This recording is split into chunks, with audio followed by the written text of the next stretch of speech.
अगर आप जिसके नाम की महफिल सजाए बैठे हैं, उन्होंने हुजूर की आमद का मकसद समझा और हुजूर की आमद से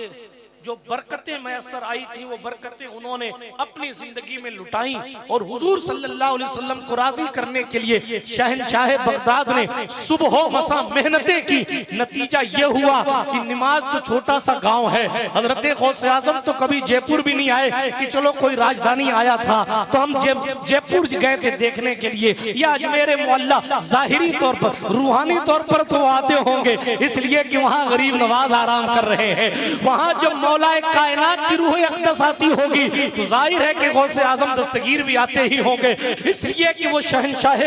हिंदुस्तान का दरबार है। लेकिन अर्ज करना क्या मकसूद, जाहिरी जिंदगी में गौस पाक कभी नहीं आए, लेकिन एक छोटे से बच्चे को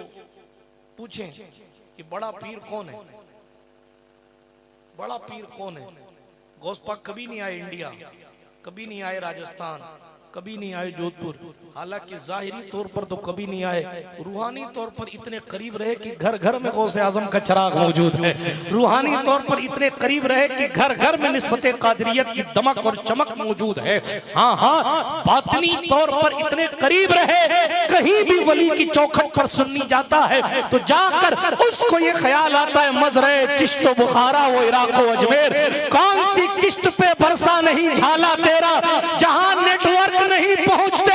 सोहेल बापू से पूछो गुजरात की उन वादियों में, उन जंगलों में जहां नेटवर्क नहीं पहुंचते,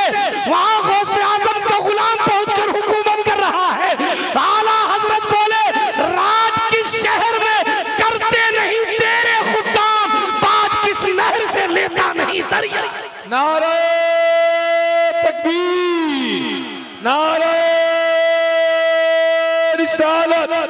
शाने गौसुल वरा।